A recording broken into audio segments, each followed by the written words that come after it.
Os destaques da semana entre os julgamentos do plenário do Supremo Tribunal Federal aqui na TV Justiça. Plenárias já está no ar.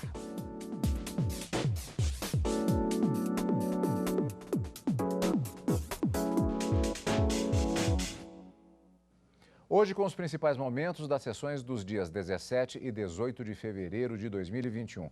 Karina, uma semana, podemos dizer, bastante atípica, na medida que, primeiro, tivemos uma convocação de sessão para a sessão para a quarta-feira, uma quarta-feira de cinzas. Se bem que a descaracterização do período ela já é total, porque o carnaval tivemos, só que não, né? Foi um período também diferenciado por conta da questão da Covid-19. E, além disso, havia uma pauta prevista para a sessão plenária da quarta-feira de cinzas e que acabou tendo uma surpresa de última hora, acrescentando um importante que talvez seja um dos grandes destaques, se não o destaque da semana, embora tenhamos outros assuntos para hoje, no plenário do Supremo Tribunal Federal.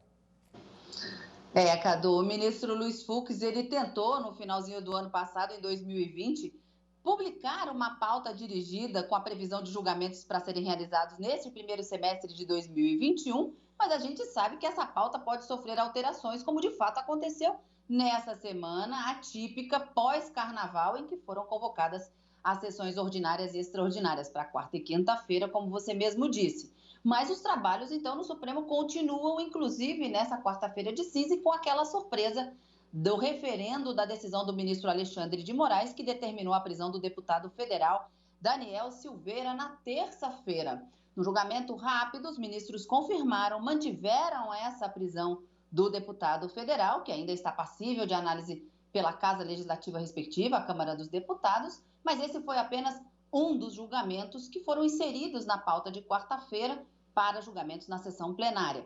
Outro assunto que foi iniciado na quarta e finalizado na quinta foi uma alegação pelo Procurador-Geral da República de uma possível inconstitucionalidade em um dispositivo de uma lei de 2015 que trata da Lei Geral de Antenas. Direito de passagem e gratuidade nesse direito de passagem para instalação de equipamentos de infraestrutura de telecomunicações foi a grande discussão na quarta-feira, com o voto do ministro relator Gilmar Mendes, e continuou e finalizou na quinta, entendendo os ministros que é possível sim que a União, que tem competência para legislar sobre telecomunicações, legisle também para determinar a gratuidade nesse direito de passagem. A gente vai explicar bastante como é que funciona isso, até porque esse direito de passagem vem definido na própria Lei Geral de Antenas. Mas não para por aí, Cadu. Na quinta-feira ainda foi finalizado um julgamento em que, embora já houvesse uma maioria formada para entender que, sob programas de computador, ainda que comercializados por meio digital, sem suporte físico desse software,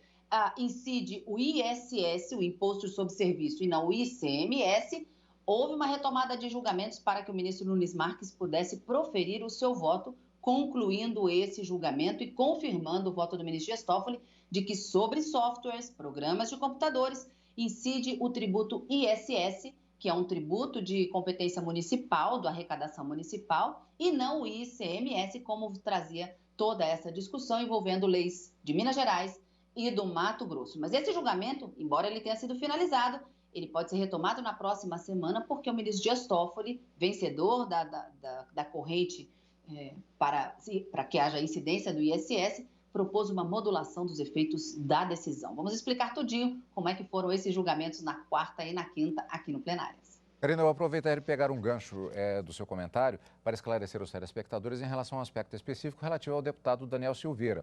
O programa, com os principais momentos das sessões da quarta e da quinta, o programa Plenárias, ele é gravado na sexta-feira e vai ao ar inicialmente a estreia aos sábados às 7h30 da manhã e, como eu sempre digo, com reprises durante toda a semana.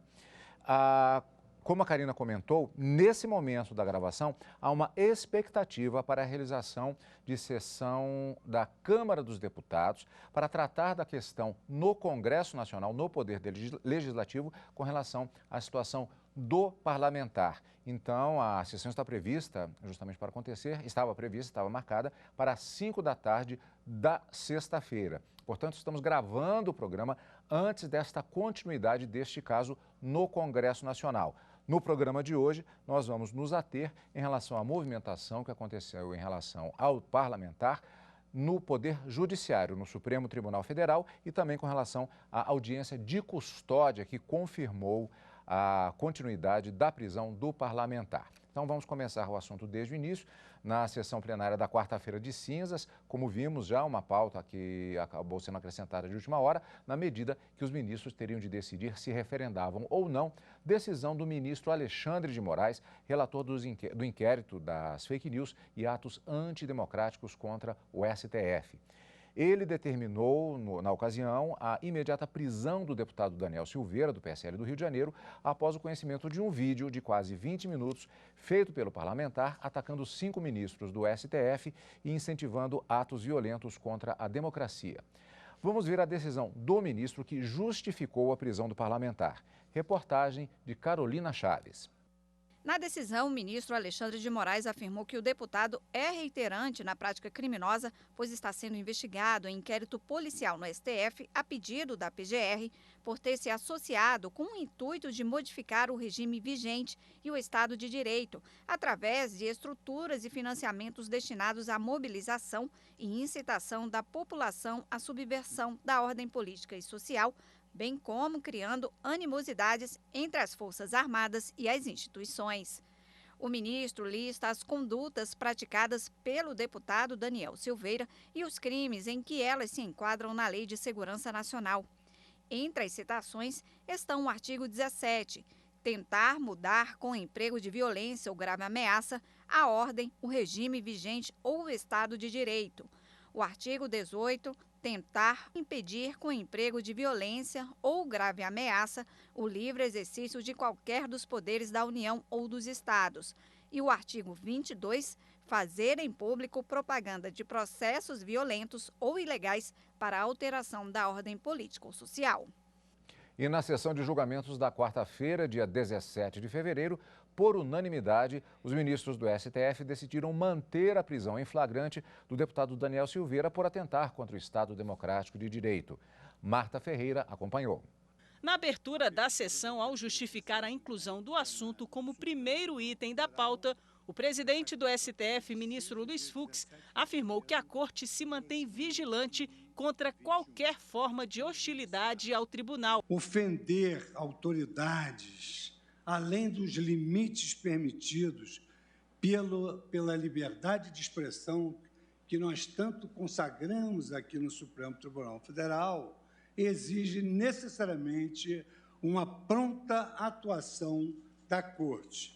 O deputado federal pelo PSL, Daniel Silveira, foi preso em flagrante nesta terça-feira, no Rio de Janeiro. No entendimento do ministro Alexandre de Moraes, que ordenou a prisão, o parlamentar cometeu crime inafiançável ao publicar um vídeo no YouTube atacando ministros do STF e fazendo apologia ao AI-5, instrumento de repressão mais duro da ditadura militar, o que é inconstitucional. Além da prisão, o ministro Alexandre de Moraes determinou o bloqueio do vídeo divulgado pelo parlamentar e a preservação do material pela Polícia Federal. Moraes é relator do inquérito que apura ofensas, ameaças e propagação de fake news contra ministros do Supremo.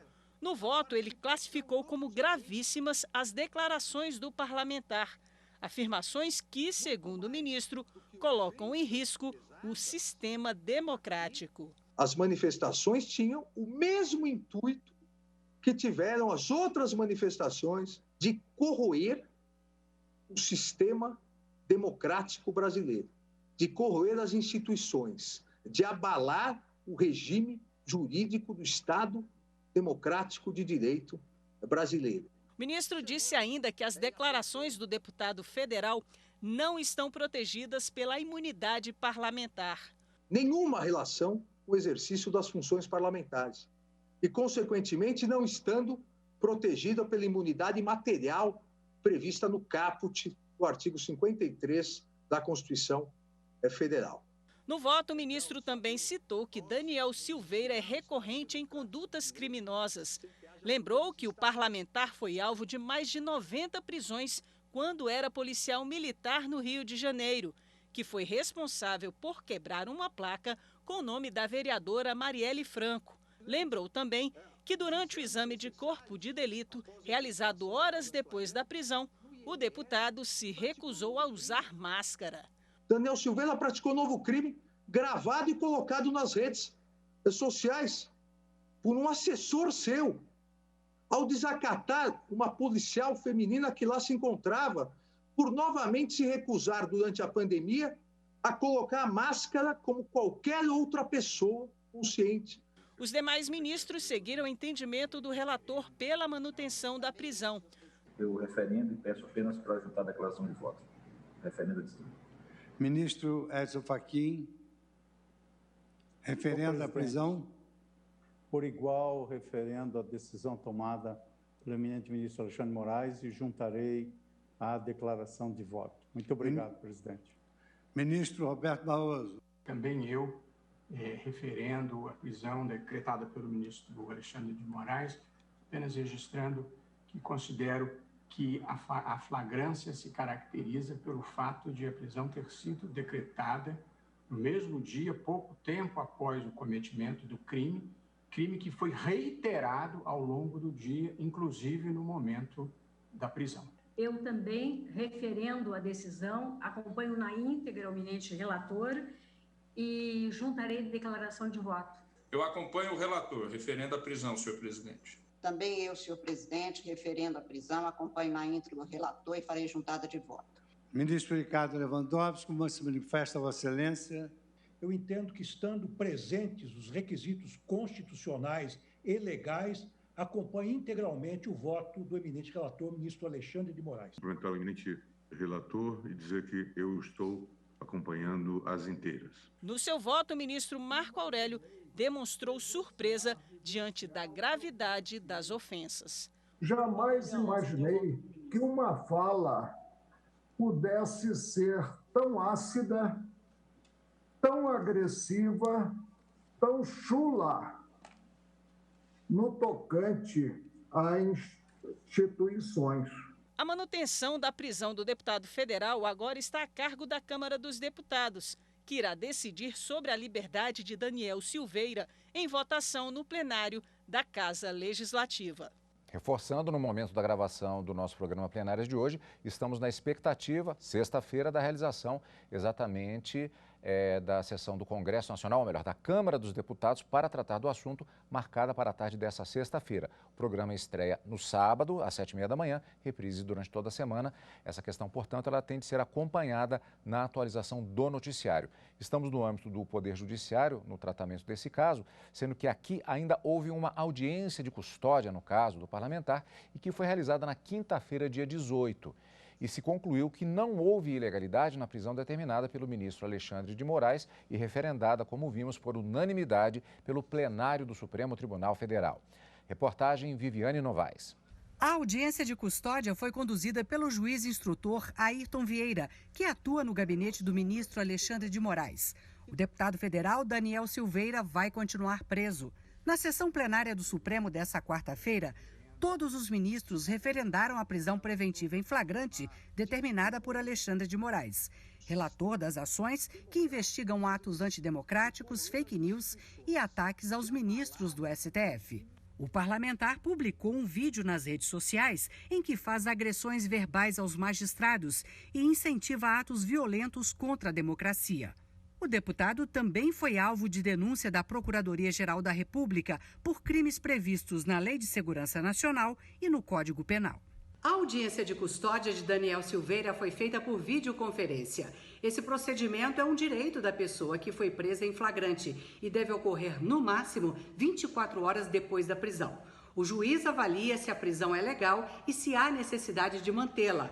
Ele também pode substituí-la pela prisão temporária ou preventiva. No depoimento, o deputado Daniel Silveira afirmou que não estava diante de uma situação de flagrante, mas o juiz Ayrton Vieira destacou que o Supremo Tribunal Federal, por intermédio do seu pleno, por unanimidade, referendou a decisão do ministro Alexandre de Moraes. O juiz disse que, diante da manifestação da Procuradoria-Geral da República, não se aplica a prisão preventiva a parlamentares, permanecendo a custódia cautelar. Situação essa que haverá de permanecer até eventual concessão de liberdade provisória ou sua substituição por medidas cautelares, mediante decisão do ministro relator. Daniel Silveira será transferido para o Batalhão Especial Profissional da Polícia Militar do Estado do Rio de Janeiro. No momento, inclusive, da gravação do programa, ele já havia sido transferido exatamente para essa unidade, conforme a previsão que já havia no momento da elaboração da matéria. Karina, agora especificamente com relação a essa sessão da Câmara dos Deputados, sobre a qual, no momento que estamos gravando, há uma expectativa. Como é que funciona isso? Há uma decisão do Judiciário, mas a Câmara dos Deputados ainda decide sobre a prisão? Como é que fica essa questão de equilíbrio entre os poderes? Cadu, vamos entender um pouquinho que o ministro relator, Alexandre de Moraes, ele disse que essas palavras que ofenderam a honorabilidade do Supremo Tribunal Federal e atacaram, inclusive, ministros do Supremo Tribunal Federal, foram proferidas enquanto, não como parlamentar, o deputado Silveira, mas enquanto um cidadão comum, e ele afastou dessa forma, para determinar a prisão em flagrante, afastou, inclusive, a imunidade material que é garantida a todos esses parlamentares no âmbito civil e criminal. Isso significa dizer que quando um parlamentar, um deputado federal, emite opiniões, palavras ou votos, ainda que sejam ofensivos, mas dentro do exercício do mandato parlamentar, isso não poderia ser alvo de ação ou pedidos de indenização por perdas e danos, e nem muito menos uma perseguição criminal, injúria, calúnia ou difamação. Mas aqui o ministro Alexandre de Moraes considerou que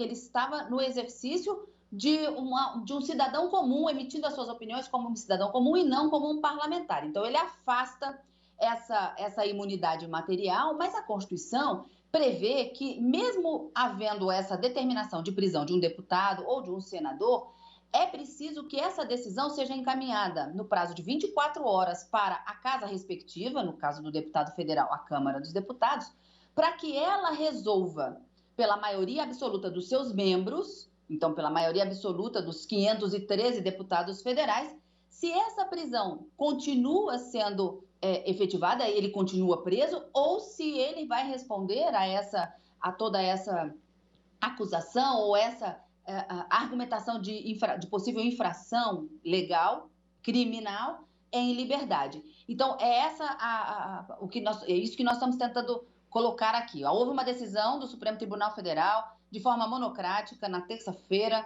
dia 16 de fevereiro, pelo ministro Alexandre de Moraes, determinando a prisão em flagrante do deputado. Na quarta-feira, os ministros ratificaram, confirmaram, mantendo a prisão do deputado. Mas quem vai decidir se ele continua preso ou não, enquanto deputado federal, é a Câmara dos Deputados. Notícia que até agora, como você bem disse, a gravação do nosso programa, nós ainda não temos essa resposta, aguardando ainda a manifestação da Câmara dos Deputados.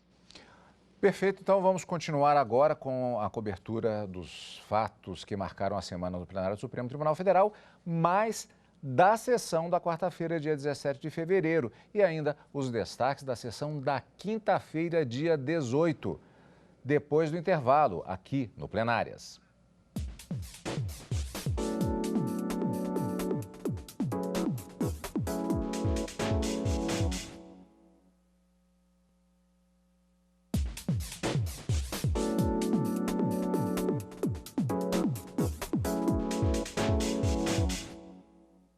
Destaques da semana no plenário do Supremo Tribunal Federal.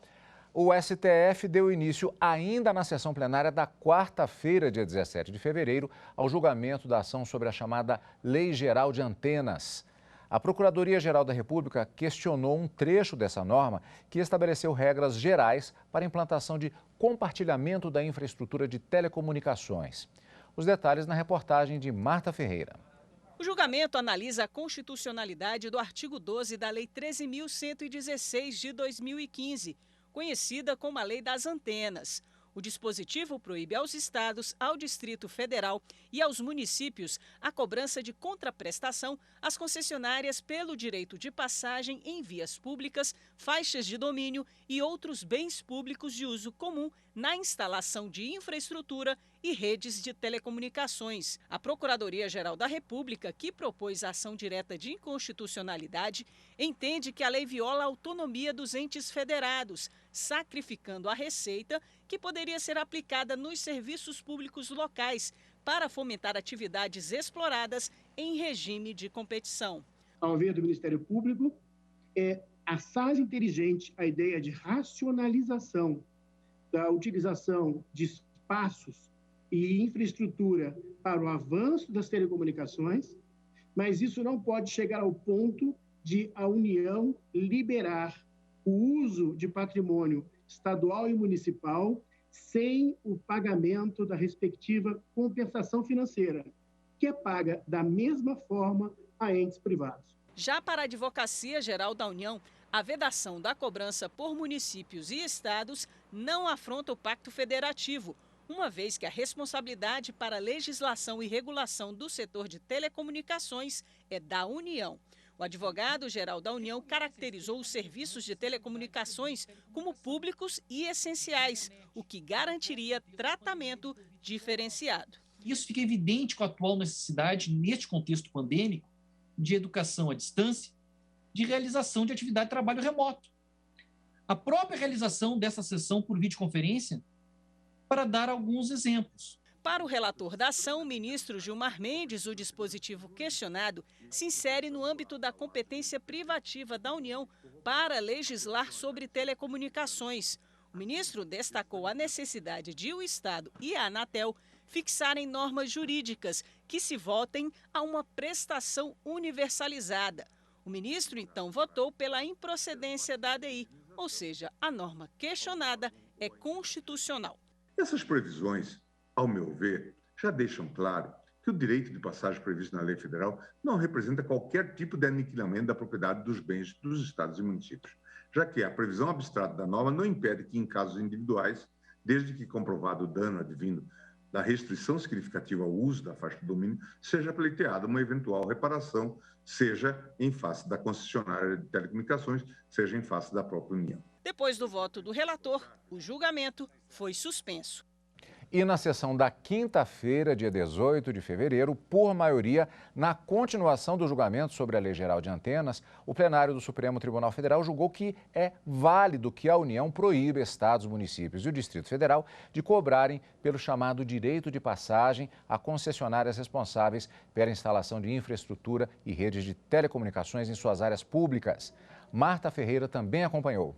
Em pauta, uma ação proposta pela Procuradoria-Geral da República, questionando o artigo 12 da Lei 13.116 de 2015, conhecida como a Lei das Antenas.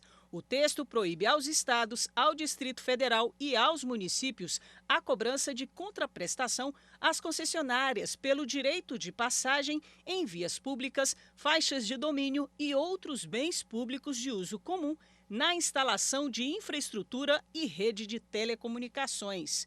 Para o relator do caso, o ministro Gilmar Mendes, é constitucional que a União determine a proibição de cobrar pelo chamado direito de passagem às concessionárias responsáveis pela instalação de infraestrutura e redes de telecomunicação. Para o ministro, a possibilidade de um ente público cobrar pelo uso de seus bens não pode impor ônus demasiadamente excessivo à prestação de serviços públicos de outra esfera da federação. A divergência foi aberta pelo ministro Edson Fachin.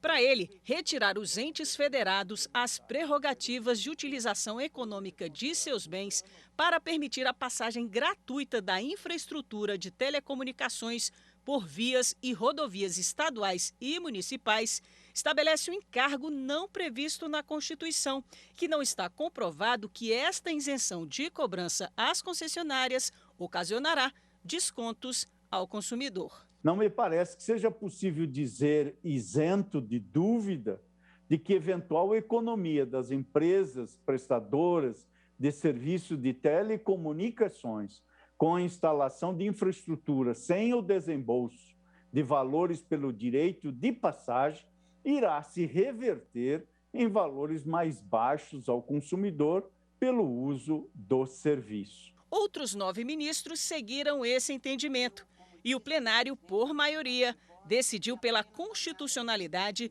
do direito de passagem em áreas públicas de qualquer ente da federação para instalação de infraestrutura de telecomunicações. Não tenho como dizer aqui que a União, no que brecou essas cobranças por estados e municípios, invadiu o seara alheia. Não, ela dispôs de forma uniforme no território nacional, para não haver variação conforme se tratasse deste ou daquele município. Essas concessionárias, elas não têm como objetivo econômico, nem como atividade econômica, nem como expectativa de lucro, o que elas vão cobrar pela passagem da fiação necessária para a instalação dessas redes. O Supremo Tribunal Federal, por maioria, conheceu da ação e no mérito julgou-a improcedente nos termos do voto do relator ministro Gilmar Mendes, vencido o ministro Luiz Edson Fachin. Karina, portanto, não precisa pagar. Exatamente, Cadu. A grande discussão aqui, como a gente pôde perceber, era saber se a União poderia renunciar a essa cobrança pelo direito de passagem desse equipamento de infraestrutura de telecomunicações pelos bens públicos dos estados, municípios e do Distrito Federal. E os ministros acabaram decidindo, como a gente viu, por maioria, que pode sim estar dentro da esfera da competência privativa da União para legislar sobre telecomunicações essa possibilidade, e disse o ministro Gilmar Mendes. Não pode os estados, a pretexto de cobrar por esse direito de passagem, impor um ônus excessivamente, um ônus rigoroso para que outros entes da federação possam prestar esse serviço público também. E acabou concluindo no sentido de que essa matéria ela tem um interesse público geral, ela busca uniformizar a implantação dos sistemas de telecomunicações em todo o Brasil e ainda busca, de uma certa forma, democratizar o amplo acesso às tecnologias. E aí, por maioria, confirmada essa gratuidade, pode sim a União legislar sobre esse tema. Ainda temos sessão de quinta-feira, porque também na sessão do dia 18 de fevereiro, os ministros do STF julgaram que o tributo que deve incidir no licenciamento de programas de computador é o ISS, Imposto sobre Serviços, e não o ICMS, que é o Imposto sobre Operações Relativas à Circulação de Mercadorias. A decisão do plenário se deu por maioria de votos. A reportagem é de Ricardo Moreira. O julgamento se deu com base em duas ações. Na primeira, a Confederação Nacional das Indústrias contestava parte de uma lei do estado de Mato Grosso que estabeleceu diferença tributária no crédito de ICMS. Na outra ação, a Confederação Nacional de Serviços pedia que fosse declarado inconstitucional um decreto de Minas Gerais que, segundo a Confederação, fez com que empresas prestadoras de serviços de processamento de dados e serviços de informática passassem a ser submetidas ao recolhimento do ICMS sobre operações com softwares. A análise dessas duas ações havia sido interrompida no fim do ano passado, após pedido de vista do ministro Nunes Marques. Na ocasião, o magistrado pediu mais tempo para preparar o seu voto. E nessa quinta-feira, o julgamento foi concluído com o voto da maioria dos ministros a favor da incidência do ISS sobre o direito de uso de software. Os ministros ainda devem analisar uma proposta de modulação de efeitos da decisão feita pelo ministro Dias Toffoli, o que deve ocorrer na próxima sessão plenária. Opa, Karina, já significa, portanto, já a previsão de mais uma sessão plenária, da continuidade desse julgamento em mais uma sessão plenária do STF. Portanto, também significa encontro marcado na próxima semana para mais julgamentos do plenário do STF. É isso aí, Cadu. Quarta e quinta-feira, a partir das 14 horas, no direto do plenário, mas nesse final de semana, o encontro é com plenárias. E você acompanha o Plenárias aqui na TV Justiça, é claro, na Rádio Justiça e também pelo YouTube. Agora, se preferir, pode direcionar a câmera do seu celular para o QR Code que aparece aí no canto da tela e acompanhar o podcast Plenárias quando e onde quiser. Obrigado pela sua companhia. E continue conosco aqui na TV Justiça.